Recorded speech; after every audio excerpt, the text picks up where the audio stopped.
શ્રી ગણેશાય નમઃ. ત્રિશુળ ચેનલમાં તમારું સ્વાગત છે મિત્રો. આજે હું તમારી સમક્ષ લઈને આવી છું પુરુષોત્તમ માસની કથા, ઉમામાની કથા. એક દિવસ શિવજી અને પાર્વતીજી સામાન્ય સ્ત્રી પુરુષના સ્વરૂપમાં લટાર મારવા માટે નીકળ્યા હતા. આ સમયે પુરુષોત્તમ માસ ચાલતો હતો. લોકોના ટોળે ટોળા નદીએ સ્નાન કરવા જતા હતા. કાંઠા ગોરમોનું પૂજન અને કથા વાર્તા સાંભળતા હતા. દાન દક્ષિણા આપી અને દેવ દર્શન કરતા હતા. ઠેક ઠેકાણે કથા વાર્તા ચાલતી હતી. ચોમાસું પૂરું થવા આવ્યું હતું. ખેતરો ધાન્યથી લચી પડતા હતા. શિવજી અને પાર્વતીજી આવા એક ખેતરમાંની કેડી ઉપર ચાલવા લાગ્યા. એ બાજરિયાનું ખેતર હતું. કેડી ઉપર બાજરિયા પડ્યા હતા. એમાંનું એક બાજરિયું પાર્વતીજીના ઝાંઝરમાં ભરાઈ ગયું. પાર્વતીજીનું આ બાબતે ધ્યાન ન હતું. જ્યારે તેઓ ખેતરની બહાર નીકળ્યા ત્યારે પાર્વતીજીની નજર પગના ઝાંઝરમાં ભરાયેલા બાજરિયા ઉપર પડી. બાજરિયામાં લીલાછમ દાણા ચમકતા હતા. પાર્વતીજી બંને હાથ વડે બાજરિયું મસળીને દાણા કાઢીને ખાવા લાગ્યા. બાજરિયાના કૂણા દાણા ખાતા જોઈને શિવજી બોલ્યા કે હે દેવી, ખેતરના માલિકને પૂછ્યા વગર તમારાથી બાજરિયું ખવાય નહીં. એ તો ચોરી ગણાય. તમે પાપમાં પડ્યા છો. હવે આ દોષમાંથી મુક્ત થવા માટે બાજરાના દાણા ખાધા હોય તેટલા દિવસ આ ખેતરમાં માલિકને ઘરે રહીને કામ કરો. ખાધેલ દાણા 365 થતા હતા. પાર્વતીજીએ આ વાતનો સ્વીકાર કર્યો. શિવજી પાર્વતીજીને ત્યાં જ મૂકીને ચાલ્યા ગયા. પાર્વતીજીએ બ્રાહ્મણીનું સ્વરૂપ ધારણ કર્યું અને ખેડૂતની ઝૂંપડીએ આવ્યા. પુરુષોત્તમ માસ ચાલતો હોવાથી ખેડૂત અને તેની પત્ની નદીએ નાવા અને દેવ દર્શન કરવા ગયા હતા. ખેડૂત સામાન્ય સ્થિતિનું હતું. પતિ પત્ની ઘણા ધર્મિષ્ઠ હતા. તેને એક 10 વર્ષની દીકરી હતી. પાર્વતીજી ઝૂંપડીની નજીક ગયા.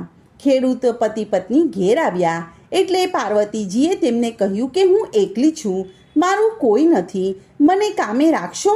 2 ટંક ખાઈશ અને કહેશો એ હું કામ તમને કરી આપીશ. ખેડૂત દયાળુ હતો. તેણે કહ્યું કે બહેન, તમારે ખુશીથી રહો, ખાવાની ખોટ નથી, પણ તમારું નામ જણાવો. પાર્વતીજી બોલ્યા કે મારું નામ ઉમા છે, જાતે હું બ્રાહ્મણ છું. પાર્વતીજીના પગલાં ખેડૂતના ઘરમાં પડતા જ તેના ઘરમાં સમૃદ્ધિ ઉભરાવા લાગી. 10 ગણો પાક થઈ ગયો. ઉપરાંત ગામ પણ સુખી થઈ ગયું. રોગ, બીમારી, શોક, સંતાપ વયા ગયા. ખેડૂતના કુટુંબ સાથે તે એટલા બધા હળીમળી ગયા કે બધા તેને ઉમામાં કહેવા લાગ્યા. પુરુષોત્તમ માસ પૂરો થતાં ખેડૂતે તેનું ધામેધૂમેથી ઉજવણું કર્યું. વખત વીતતો ગયો. પાર્વતીજી આનંદ અને પ્રેમથી બધું કામ કરે અને રાંધીને બધાને જમાડે. આમ કરતાં 300 દિવસ પૂરા થઈ ગયા. એક દિવસ ગામના લોકો ભેગા થયા. કાશીની જાત્રા કરવાનો સંઘ કાઢવાનું નક્કી કર્યું. ખેડૂત અને તેની પત્નીને પણ સંઘમાં જવાની ઈચ્છા હતી, પણ દીકરી 10 વર્ષની હોવાથી ઘર કોણ સંભાળે તેની મૂંઝવણમાં પડ્યા. ઉમામાં ખેડૂતની આ મૂંઝવણ કળી ગયા અને તે પોતે તેમનું ઘર સંભાળશે એમ કહ્યું, જેથી ખેડૂત પતિ પત્ની પણ સંઘમાં જોડાયા અને આખું ઘર ઉમિયામાએ સોંપી દીધું. વિદાય વેળાએ ઉમિયામાએ ખેડૂતને લાલ રંગનું કાપડું આપતા કહ્યું કે ભાઈ, આ કાપડું લેતા જાઓ અને ગંગાજીમાં નહાતી વખતે આ કાપડું તમે તેમને અર્પણ કરીને કહેજો કે આ ઉમામાએ ભાવથી મોકલાવ્યું છે, માટે હાથોહાથ સ્વીકારો.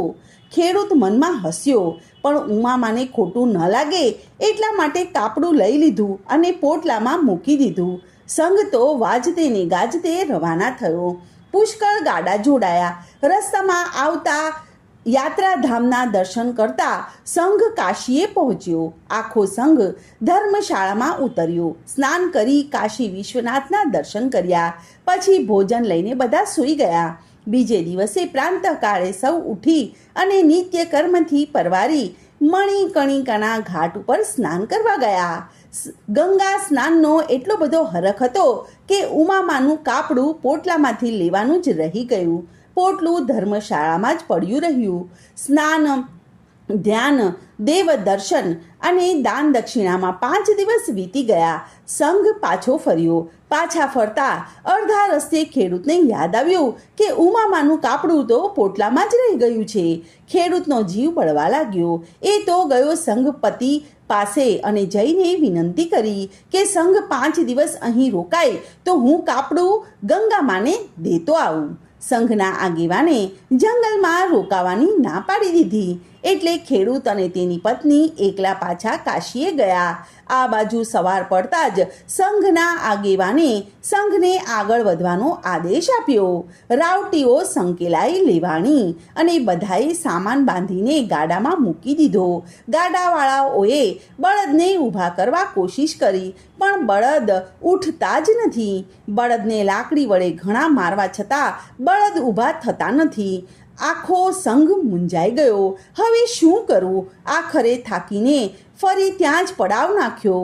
બળદ સાજા ન થાય ત્યાં સુધી આગળ વધવાનો ઉપાય જ ન હતો. આ બાજુ ખેડૂત અને તેની પત્ની ચાલતા ચાલતા 5 દિવસે કાશીએ પહોંચ્યા. તેઓ સીધા ગંગા ઘાટ ઉપર ગયા. પ્રથમ સ્નાન કર્યું અને પછી પતિ પત્ની કેડસમા પાણીમાં જઈને ઊભા રહીને ગંગાજીને પ્રાર્થના કરી કે ઉમામાએ આ કાપડું મોકલાવ્યું છે અને હાથે હાથ લે તો જ આપવાનું છે. ત્યાં જ ચમત્કાર થયો. જળમાંથી રત્ન કંકણ પહેરેલા 2 હાથ બહાર આવ્યા અને કાપડું સ્વીકારી અને અદૃશ્ય થઈ ગયા. ખેડૂત અને તેની પત્ની તો આ જોઈને આશ્ચર્ય સાથે ગદગદિત થઈ ગયા. આજે ખેડૂતને ઉમામાના સતનું પારખું થઈ ગયું હતું. પછી તેઓ પોતાના ગામ તરફ જવા નીકળ્યા. અધવચ્ચે જંગલમાં સંઘ પડાવ નાખેલો જોયો. તેઓને નવાઈ લાગી. તેઓ સંઘના આગેવાનને મળ્યા. આગેવાને જણાવ્યું કે જે દિવસથી તમે અહીંથી ગયા છો તે દિવસથી આપણા બધા બળદો માંદા પડી ગયા છે. તેઓને સારું થાય ત્યારે અહીંથી ઉપડાય. ખેડૂત અને તેની પત્ની બળદો પાસે ગયા. તેઓ બળદ પાસે જઈ અને હાથ ફેરવતા થયા અને ત્યાં તો થોડીક જ વારમાં બળદો સાજા થઈ ગયા અને આખો સંઘ ખેડૂત અને તેની પત્નીની ભક્તિના વખાણ કરવા લાગ્યા. થોડીક જ વારમાં સંઘે પડાવ ઉઠાવ્યો. રસ્તામાં ખેડૂતે ઉમામાનું કાપડું ગંગા મૈયાએ હાથોહાથ લઈ લીધું તે જણાવ્યું. ઉમામાનું આવું સત જાણી અને લોકો તરતરની વાતો કરવા લાગ્યા. આમ કરતા સંઘ ગામને પાદરે આવ્યો. સંઘના સામૈયા થયા. ઢોલ વાગ્યા. મંગળ ગીતો ગવાયા. બધા ધૂન હરિકીર્તન કરતા કરતા પોતાના ગામમાં પ્રવેશ્યા. 308 દિવસો પૂરા થઈ ગયા હતા. હવે ફક્ત 5 જ દિવસ બાકી હતા. ગામના લોકોએ ગંગા મૈયાએ ઉમામાનું કાપડું જાતે આવીને સ્વીકાર્યાની વાત જાણી. ત્યારથી તેમના દર્શન કરવા ગામના લોકો ખેડૂતને ત્યાં આવવા લાગ્યા. આમને આમ 3-4 દિવસ નીકળી ગયા. છેલ્લો દિવસ બાકી હતો. છેલ્લા દિવસે ઉમામા બોલ્યા કે બહેન, આજે હું ભાઈનું ભાત ખેતરમાં દેવા જઈશ. કોઈ દિવસ ગઈ નથી ને, તો આજે હું ખેતરે જઈ આવું. ઉમામા ભાત લઈને ખેતરે ગયા. જ્યાં શિવજી તેમને છોડીને ગયા હતા તે સ્થાને આવીને તેઓ અદૃશ્ય થઈ ગયા. ઉમામા ભાત લઈને ગયા તે ગયા. ખેડૂત ભાતની રાહ જોતો રહ્યો. સાંજે ઘેર આવીને પત્નીને પૂછ્યું કે આજે ભાત કેમ ન મોકલાવ્યું? ત્યારે પત્નીએ જણાવ્યું કે ભાત લઈને ઉમામા સવારના 10 વાગ્યાના નીકળ્યા છે. તે તમને મળ્યા નથી. આ વાત જાણી અને ખેડૂતની પત્ની ચિંતામાં પડી ગયા. તેઓ બંને તરત જ ઉમામાની શોધ કરવા નીકળી પડ્યા. આખું ગામ ફરી વળ્યા, પણ ઉમામાનો કોઈ પણ પતો લાગ્યો નહીં. છેવટે ઘેર આવી અને ખેડૂતે પત્નીને જણાવ્યું, હવે ઉમામા આવીને મને થાળી પીરસશે જ તો જ હું જમીશ, નહીં તો ભૂખ્યો રહીશ. આમ કરતાં 4 દિવસ વીતી ગયા. પતિ પત્ની બંનેએ જમવાનું ત્યજી દીધું. 5મા દિવસે પાર્વતીજી પ્રગટ થયા. 4 દિવસના ભૂખ્યા પતિ પત્ની તેમના પગમાં પડ્યા. તરત જ પાર્વતીજીએ પોતાનું અસલી સ્વરૂપ ધારણ કરી અને પતિ પત્નીને આશીર્વાદ આપ્યા. આશીર્વાદ આપીને પાર્વતીજી જવા લાગ્યા. ત્યારે ખેડૂતની પુત્રીની વિનંતીથી તેને ભાઈ મળશે તેવા આશીર્વાદ આપ્યા. આશીર્વાદના બળે ખેડૂત પત્નીને 9મે માસે પુત્રનો જન્મ થયો. પવિત્ર પગલાં જો પડે પાવન થાય ઘર બાર, સફળ થાય અવતાર, સુખ સંપત્તિ સર્વ મળે. બોલો પુરુષોત્તમ ભગવાનની જય. તો મિત્રો, આજની આ કથાને હું અહીં વિરામ આપું છું. કાલે ફરીથી આવીશ એક નવી કથા અને વાર્તા લઈને. ત્યાં સુધી બધાને મારા જય શ્રી કૃષ્ણ. ધન્યવાદ.